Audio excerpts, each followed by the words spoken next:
ছোটবেলা থেকে আমরা একটা ভুল ধারণা নিয়ে বড় হই। আমাদের শেখানো হয় যে সম্পর্কের ক্ষেত্রে সব সময় নরম হতে হয়, সব কিছু মেনে নিতে হয়। কিন্তু আপনি কি কখনো ভেবে দেখেছেন, যত বেশি আপনি নিজেকে উজাড় করে দেন, যত বেশি নরম হন, উল্টো দিকের মানুষটা আপনাকে ততটাই সস্তা ভাবতে শুরু করে। আপনি ভাবেন এটা ভালোবাসা, কিন্তু সে ভাবে এটা দুর্বলতা। আসলে নারীরা বা আপনার পার্টনার আপনার কাছ থেকে শুধু মিষ্টি কথা চায় না, তারা চায় এমন একজন পুরুষকে যে নিজের পায়ে শক্ত হয়ে দাঁড়াতে জানে। আজ আমি আপনাকে সম্পর্কের এমন কিছু মনস্তাত্ত্বিক সত্য বলবো যা আপনার চিন্তার জগৎকে পুরোপুরি নাড়িয়ে দেবে। চলুন গভীরে যাওয়া যাক। দেখুন, আমাদের সারাটা জীবন শেখানো হয়েছে যে মেয়েরা খুব কোমল হয়, তাদের খুব সাবধানে রাখতে হয়, অনেকটা কাঁচের জিনিসের মতো। আর এই শিক্ষাটা আমাদের অবচেতন মনে এমনভাবে গেঁথে গেছে যে রিলেশনশিপে এলেই আমরা ভয়ে ভয়ে থাকি। সব সময় আমাদের মাথায় একটা অ্যালার্ম বাজতে থাকে, এটা বলা যাবে না, ওটা করলে সে কষ্ট পাবে, এই বুঝি সে রাগ করলো। আমরা তাদের ইমোশন বা আবেগকে এতটাই পবিত্র মনে করি যে তাদের চোখে জল আসাটাকে আমরা পাপের মতো মনে করি। আর ঠিক এই জায়গাতেই আমরা আমাদের সবচেয়ে বড় ভুলটা করে ফেলি। এই যে অতিরিক্ত সাবধানতা, এই যে তাকে হারানোর ভয়, এটাই কিন্তু আপনাকে তার কাছে দুর্বল করে তুলছে। আপনি ভালোবাসা ভাবেন, কিন্তু সে ভাবে এটা দুর্বলতা। আসলে নারীরা বা আপনার পার্টনার আপনার কাছ থেকে শুধু মিষ্টি কথা চায় না, তারা চায় এমন একজন পুরুষকে যে নিজের পায়ে শক্ত হয়ে দাঁড়াতে জানে। আজ আমি আপনাকে সম্পর্কের এমন কিছু মনস্তাত্ত্বিক সত্য বলবো যা আপনার চিন্তার জগৎকে পুরোপুরি নাড়িয়ে দেবে। চলুন গভীরে যাওয়া যাক।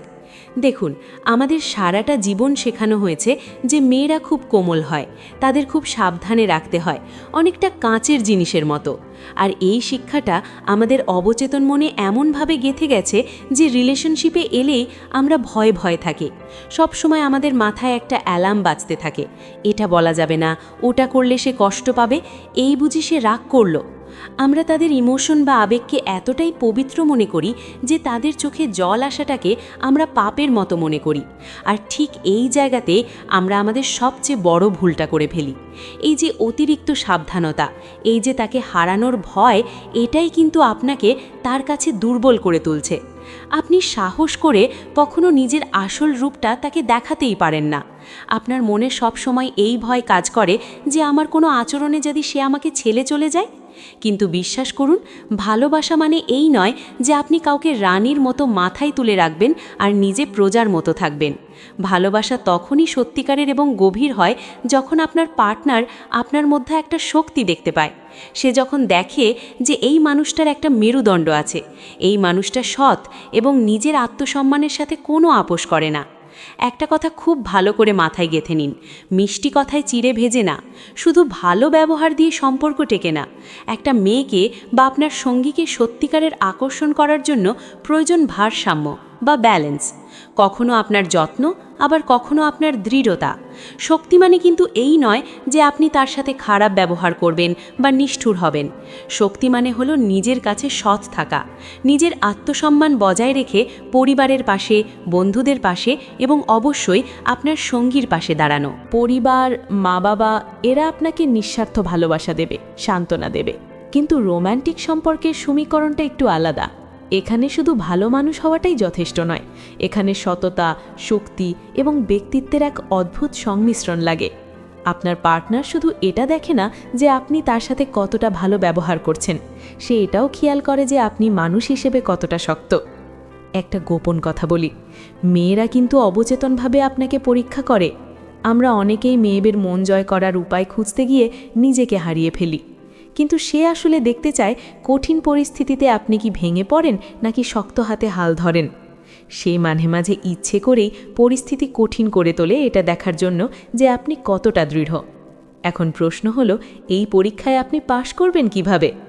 শক্তি মানে তাকে কষ্ট দেওয়া নয়, শক্তি মানে হলো সে যতই কঠিন পরিস্থিতি তৈরি করুক বা রাগ দেখাক, আপনি শান্ত থাকবেন, আপনি বিচলিত হবেন না। ধরুন সে রাগের মাথায় আপনাকে খুব কড়া কোনো কথা বলে ফেলল, এখন আপনিও যদি পাল্টা রেগে গিয়ে চেঁচামেচি করেন কিংবা কান্নাকাটি করে ভেঙে পড়েন, তবে তার চোখে আপনি দুর্বল হয়ে গেলেন। কিন্তু সেই মুহূর্তে আপনি যদি নিজের মর্যাদা বজায় রেখে শান্তভাবে পরিস্থিতি সামলাতে পারেন, তবে তার মনের গভীরে আপনার জন্য শ্রদ্ধা জন্মাবে। সে বুঝবে আপনি সাধারণ নন। নারীদের আকর্ষণ প্রাকৃতিকভাবেই শক্তির প্রতি কাজ করে। তারা অবশ্যই ভালোবাসা চায়, যত্ন চায়, কিন্তু তারা এমন একজন পুরুষকেও চায় যে স্থির, যার মধ্যে অস্থিরতা নেই। সে চায় তার দুর্বল মুহূর্তগুলোতে আপনার কাছে আশ্রয় নিতে, কিন্তু আপনি নিজেই যদি নড়বড়ে হন তবে সে আশ্রয় নেবে কোথায়? মনে রাখবেন, তার ভালোবাসা পাওয়ার চাবিকাঠি হলো আপনার সততা আর শক্তির মাঝখানে, আপনার ভেঙে পড়ার মধ্যে নয়। আপনাকে পাথর হতে হবে না, শুধু নিজের কষ্টে নিজে ভেঙে পড়া থামান। একজন প্রকৃত পুরুষ সেই যে কষ্ট দেয় না, বরং কষ্ট সহ্য করেও সম্মানের সাথে মাথা উঁচু করে দাঁড়িয়ে থাকে। আর যখন এই শক্তি আপনার ভেতর থেকে বেরোবে, তখন তার প্রভাব হবে জাদুর মতো। এই ক্ষমতা বা এই শক্তিকেই আমরা বলতে পারি অ্যাসার্টিভ ডমিনেন্স বা সুদৃঢ় কর্তৃত্ব। ভয় পাবেন না, এটা কোনো রকেট সায়েন্স নয়, এটা কোনো ট্রিক্স বা কৌশলও নয়। এটা হলো আপনার ব্যক্তিত্বের উন্নয়ন। আপনি যদি এটা আয়ত্ত করতে পারেন, তবে সম্মান এবং ভালোবাসা দুটোই আপনার পেছনে ছুটবে। আসুন কিছু বাস্তব উদাহরণ দিয়ে বিষয়গুলো পরিষ্কার করি। ধরুন আপনি তাকে বললেন, চলো আজ সন্ধ্যা 7টায় দেখা করি। সে উত্তর দিল, না 7টায় পারবো না, 6টায় চলো। এখন আপনি ভাবলেন, আরে আমি তো ফ্রিই আছি, 6টায় দেখা করলে সমস্যা কি, দেখা তো হচ্ছে। ব্যাস, আপনি রাজি হয়ে গেলেন।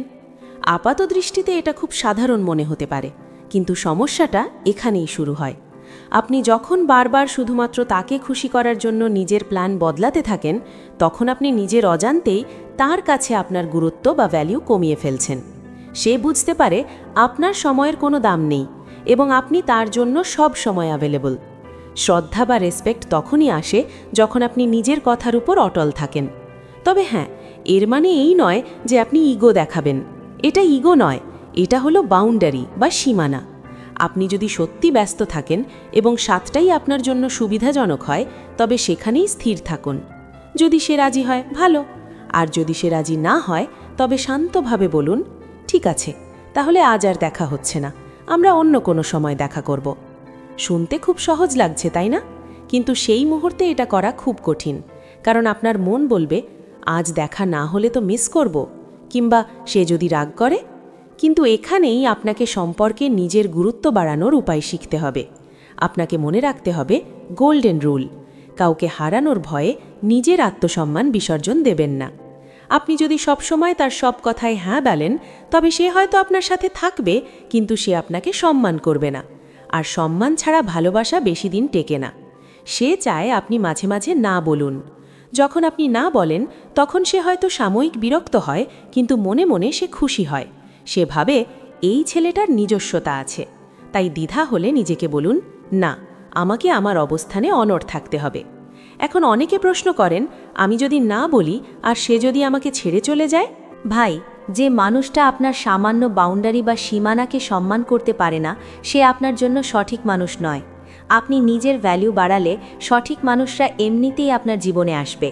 কারো ভ্যালিডেশন বা অনুমোদনের জন্য কাঙাল হবেন না। আরেকটা উদাহরণ দিই। ধরুন আপনারা রাস্তায় হাঁটছেন, আপনি এক দিক দিয়ে যেতে চাইলেন, সে বলল অন্য দিক দিয়ে যাবে। আপনি জানেন আপনার পথটাই সঠিক বা আপনি ওই পথেই যেতে চান। তখন শান্তভাবে বলুন, না, আমরা এদিক দিয়েই যাব। সে যদি তর্ক করে, তবে বলুন, ঠিক আছে, তুমি তোমার পথে যাও, আমি আমার পথে যাচ্ছি, এবং আপনি হাঁটতে শুরু করুন।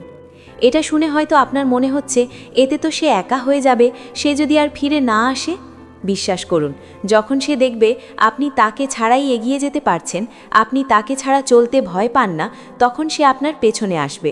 কারণ অবচেতন মনে সে বুঝে যাবে যে আপনি তাকে প্রয়োজন মনে করছেন না, বরং আপনি তাকে চাইছেন।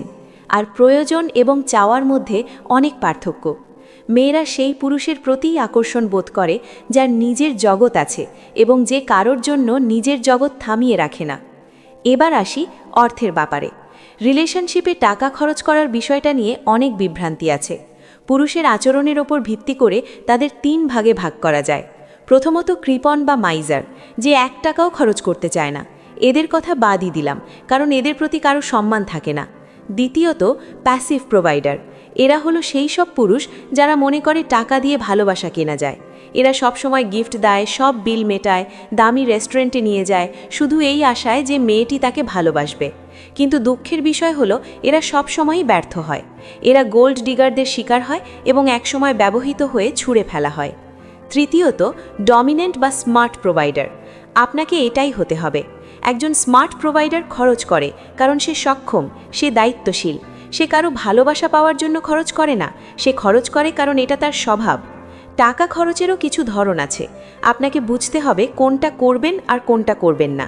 লেনদেন বা ট্রানজ্যাকশনাল খরচ, এটা সবচেয়ে বড় ভুল।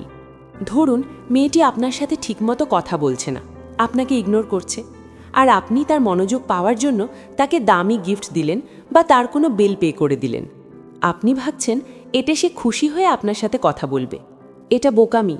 যে আপনার সাথে খারাপ ব্যবহার করছে তাকে পুরস্কৃত করবেন না, এটা আপনার আত্মসম্মান ধুলোয় মিশিয়ে দেয়। কমপ্লিমেন্টারি খরচ, এটা তখন করবেন যখন আপনারা একটা কমিটেড রিলেশনশিপে আছেন। তার জন্মদিনে বা বিশেষ কোনো দিনে তাকে তার পছন্দের কিছু উপহার দিন, রোম্যান্টিক ডিনারে নিয়ে যান। এটা ভালোবাসা প্রকাশের মাধ্যম। কিন্তু ডেটিং স্টেজে বা সম্পর্কের শুরুতেই এটা করতে যাবেন না। এসেনশিয়াল বা প্রয়োজনীয় খরচ, এটা হলো আপনার জেন্টলম্যান আচরণ। ডেটে গেলে খাবারের বিল দেওয়া বা রিক্সা ভাড়া দেওয়া, এগুলো আপনার দায়িত্বের মধ্যে পড়ে। এটা আপনি করেন কারণ আপনি একজন পুরুষ এবং এটাই আপনার স্ট্যান্ডার্ড। এটা কাউকে ইমপ্রেস করার জন্য নয়। মূল কথা হলো পয়সা খরচ করুন, কিন্তু সেটা সম্মানের সাথে। দায়িত্ব দেখানোর জন্য খরচ করুন, ভালোবাসা ভিক্ষা করার জন্য নয়। দেখুন, সম্পর্ক কোনো একপাক্ষিক খেলা নয়। এখানে আপনার নিজের ভালো থাকাটাও সমান জরুরি। আপনি যখন নিজেকে সম্মান করবেন, জগৎ আপনাকে সম্মান করবে। ভয় পাবেন না, নিজের মেরুদণ্ড সোজা রাখুন। দেখবেন জীবন এবং সম্পর্ক দুটোই অনেক সুন্দর হয়ে গেছে। ভিডিওটি যদি আপনার চিন্তাভাবনায় সামান্যতম পরিবর্তন এনে থাকে, তবে আমাদের এই ছোট্ট পরিবারে যুক্ত হতে পারেন। আপনার একটি লাইক আমাকে পরবর্তী ভিডিও বানাতে অনেক বেশি উৎসাহ দেয়। আর আপনি যদি চান আপনার কাছের মানুষরাও এই ভুলগুলো শুধরে নিক, তবে ভিডিওটি শেয়ার করতে পারেন। ভালো থাকবেন, নিজের খেয়াল রাখবেন। ধন্যবাদ।